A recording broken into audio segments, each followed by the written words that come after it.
Halo teman-teman investor saham, kembali lagi di channel ini. Yang akan kita bahas kali ini adalah tentang sedikit mengarah ke makro ya.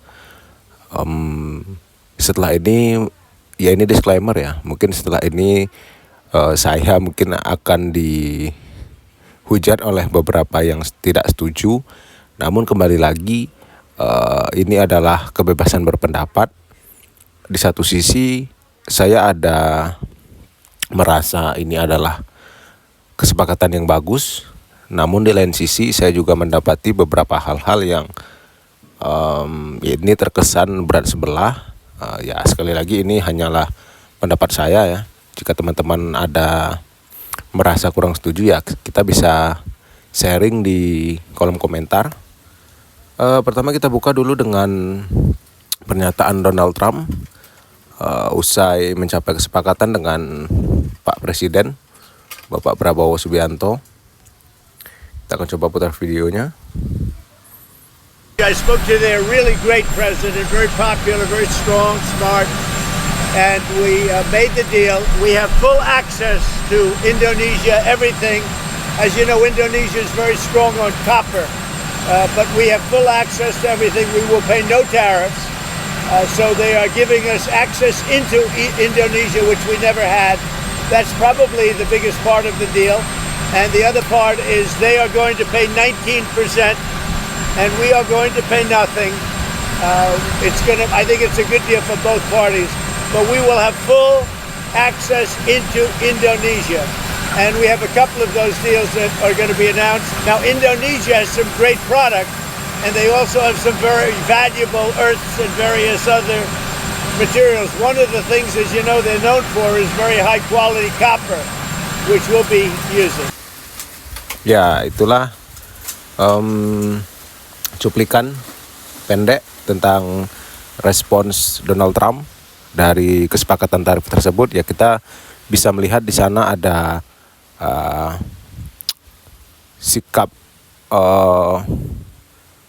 superpower yang ingin ditujukan oleh Donald Trump dan juga sikap dominasi, ya sedikit arogansi ya. Oke, kita akan buka lagi dengan beberapa negara yang sudah dan masih dalam proses untuk negosiasi, di mana Laos masih belum menyelesaikan negosiasinya ya. Di sini kita fokus terhadap Indonesia yang final mendapatkan tarif 19%.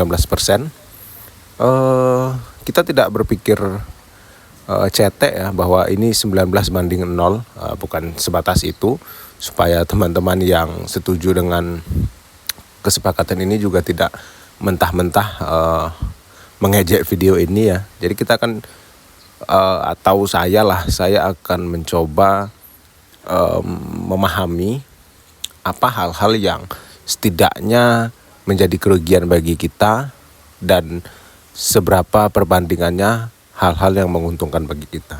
Oke.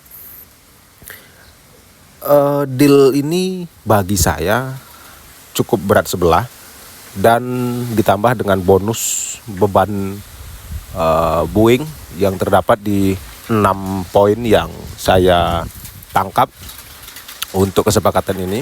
Yang pertama ada Indonesia beli produk energi dari Amerika senilai 15 miliar US dollar.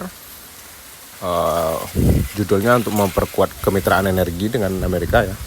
Kesepakatan Indonesia dengan Amerika yang diumumkan pada hari ini ya, 16 Juli. Seolah-olah sebenarnya menjadi kabar besar yang dipoles dengan narasi kemenangan diplomatik. Trump dengan gaya khasnya di video tadi menyebut Indonesia sebagai sahabat besar dan memuji Pak Prabowo. Tapi begitu isi kesepakatan kita baca secara utuh nanti, paling tidak di 6 poin yang saya tangkap, narasinya sedikit berubah dari cerita asimetris yang cukup pahit kita telan bersama. Indonesia setuju untuk belanja besar-besaran dari Amerika Serikat, mulai dari energi. Ini yang pertama ya. 15 miliar US dollar atau sekitar 247,5 triliun rupiah. Lalu ada produk pertanian senilai 4,5 miliar US dollar atau 74,2 triliun. Dan yang nomor 3 yang paling mengejutkan ya, pembelian 50 unit pesawat Boeing yang mayoritas terdiri dari seri 777. Sementara di sisi lain, ekspor Indonesia ke Amerika tetap dikenai tarif masuk sebesar 19% tanpa ada insentif keringanan apapun. Sedangkan yang Amerika, dari pihak Amerika, masuk Indonesia itu bebas hambatan atau nol. Ini sampai di sini saja kita sudah melihat ini bukanlah simbiosis mutualisme, bukanlah saling menguntungkan. Ini seperti kita yang belanja, kita yang bayar bea masuk, sementara barang mereka yang datang itu masuk dengan tanpa hambatan apapun, alias nol ya. Lalu yang paling mengejutkan bagi saya khususnya ya, bukan angka-angka tadi ya, miliaran US dollar itu, beberapa masih bisa kita terima oleh akal sehat lah ya. Yang paling mengganggu saya adalah pembelian atau kesepakatan pembelian pesawat Boeing di tengah dunia yang sedang was-was dengan rekam jejak keselamatan. Indonesia justru komitmen untuk membeli 50 unit pesawat dari pabrikan yang selama 5 tahun terakhir dihantui berbagai kecelakaan dan juga skandal produksi, mulai dari tragedi Lion Air JT berapa itu ya, 610 dan Ethiopian Airlines 302 yang menewaskan ratusan orang akibat software MCAS yang gagal, hingga pintu pesawat yang di Alaska Airlines tiba-tiba copot, masih di udara ya, pada awal 2004 lalu, karena kabarnya bautnya tidak terpasang ya, kurang safety banget. Belum selesai dengan dua itu, awal 2025 lalu publik dunia dikejutkan dengan jatuhnya pesawat Air India ya, masih Boeing 787 yang menyebabkan 260 orang meninggal akibat apa itu, full switch. Pokoknya ada di bahan bakar yang error lah kalau nggak salah. Jadi laporan demi laporan muncul dari berbagai sumber dan media, mulai dari kelalaian pabrik, bahkan tekanan perusahaan yang terlalu fokus mengejar keuntungan dibanding meningkatkan keselamatan. Jadi intinya Boeing namanya sudah jelek banget di dunia, bahkan beberapa negara itu mulai berhenti atau mengurangi pembelian atau penggunaan pesawat jenis ini. Sementara itu dunia penerbangan umumnya beralih ke Airbus seperti Qatar Airways, Emirates, Turkish, dan bahkan Singapore Airlines ya. Di Indonesia Garuda dan Citylink juga sebenarnya sudah mulai beralih ke Airbus. Ya sebenarnya wajar kan ya kalau kita sebagai warga negara biasa mempertanyakan keputusan yang disepakati tersebut. Apa memang tidak ada opsi lain ataupun tidak bisa nego lagi gitu ya. Ya kalau memang alasannya demi hubungan strategis dengan Amerika tentunya, sampai sejauh mana sih kita rela kompromi terhadap kepentingan diri sendiri, ataupun hanya mungkin demi pujian yang bahkan pujiannya terkesan sarkas ya, seperti yang kita lihat di video tadi.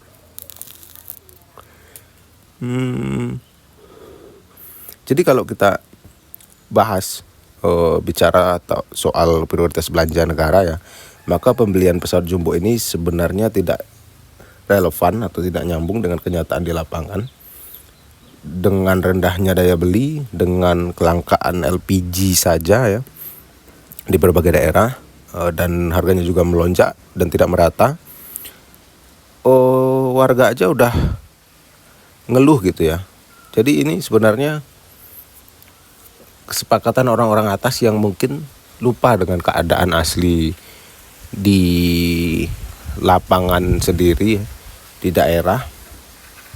Tapi sekali lagi memang kita patut mengapresiasi keberhasilan ini menurunkan tarif dari yang sebelumnya 32% menjadi 19%. Ini memang sih pencapaian yang tidak bisa kita anggap remeh karena Trump dikenal keras urusan tarif ini. Tapi sekali lagi keberhasilan ini tidak boleh menutupi fakta bahwa kesepakatan dagangnya tetap tidak fair, tetap berat sebelah ya. Jadi kita belanja ratusan triliun, mereka tetap kenakan tarif. Ya 19% lumayan tinggi ya. Dan mereka malah mendapat perlakuan istimewa. Bahkan bisa dibilang kita ini beli banyak tapi tidak mendapatkan akses pasar yang setara, dan lebih parah lagi kita sedang mensubsidi industri Amerika yang sedang bermasalah dengan membeli produk dunia yang Boeing ya, dengan membeli produk yang sudah mulai dihindari oleh dunia gitu ya. Jadi apakah ini masih ada ya yang keempat.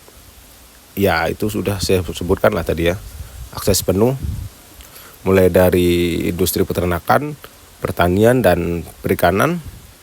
Jadi mereka bebas untuk mengakses keseluruhan pasar yang ada di Indonesia dengan tentunya tarifnya 0. Nah ini juga udah kita singgung tadi.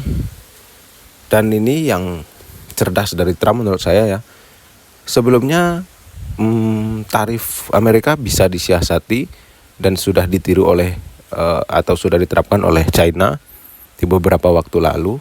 Jadi mereka mengirim barang yang untuk diimpor ke Amerika tersebut menggunakan transit di negara yang memiliki atau dikenakan tarif yang lebih rendah. Semisal China ingin ekspor ke Amerika itu katakanlah nikel misalnya.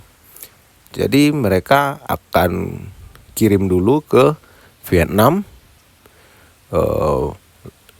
Ini katakanlah di Vietnam tarifnya jauh lebih rendah dibanding China ya. Dari Vietnam baru berangkat ke Amerika. Nah jadi ini sudah diantisipasi oleh Trump. Jadi transshipment, pengalihan barang sudah tidak bisa lagi ya, karena mereka melakukan peningkatan atau pengawasan lebih ketat. Jadi kesimpulannya, apakah Indonesia untung dari deal ini? Kalau dilihat dari sisi diplomatik, mungkin ada manfaat ya, mungkin dalam jangka pendek lah ya. Tapi kalau dari sisi ekonomi, industri strategis, keselamatan dan kepentingan rakyat, maka jawabannya cenderung lebih banyak kerugiannya ya, atau mudaratnya. Jadi deal ini lebih menguntungkan Amerika, dan kita hanya dapat janji serta pujian-pujian yang terkesan sarkas ya, retoris. Pemerintah patut kita apresiasi dengan berhasilnya tarif itu turun dari 32 ke 19, tapi arah belanja dan pemilihan produk justru menciptakan beban baru yang rawan dikritik masyarakat nantinya ya. Dan semoga di masa depan pemerintah lebih berani menyusun strategi dagang yang tidak hanya mengejar headline atau relasi politik, tapi sungguh benar-benar berpihak pada kebutuhan nyata rakyat kita, efisiensi anggaran dan keselamatan publik. Karena urusan pesawat bukan sekedar tentang diplomasi ya, tapi ini sudah menyangkut nyawa. Karena ya sebegitu diragukannya Boeing di dunia ini. Dan urusan gas bukan cuma soal harga, tapi soal kehidupan sehari-hari. Bahkan ini juga menyangkut nyawa ya, makan warga negara. Oke, mungkin sekian dulu ya. Kalau videonya kurang cepat, mungkin teman-teman bisa meningkatkan kecepatan videonya ke 1,25 seperti yang disarankan di komentar sebelumnya ya. Ternyata saya juga setuju. Saya juga menyadari saya ngomongnya agak lambat ya, karena ya memang saya bukan pembicara dan saya hanya investor biasa, tapi itu adalah kritikan yang baik dan masukan yang harus saya terima. Dan ke depan saya mungkin akan mencoba belajar lagi dan memperbaiki. Terkait di video ini, apabila teman-teman ada yang kurang setuju, saya minta untuk tidak menghujat ya, karena di sini sifatnya saya hanya sebagai warga negara memandang kesepakatan ini, dan juga ini hanya pendapat pribadi. Tentu saja ini bisa salah. Dan apabila teman-teman ada yang ingin diralat, silakan berkomentar. Dengan senang hati saya akan membalas semua komentar teman-teman. Untuk sementara kita lupakan dulu tentang saham Indonesia ya. Karena saya memang sedang tidak fokus terhadap saham di Indonesia, khususnya Big Bang dan Big Cap lainnya. Saya saat ini hanya memegang di IHSPP ya. Oke, terima kasih sudah menonton. Sampai bertemu di video selanjutnya. Sampai jumpa.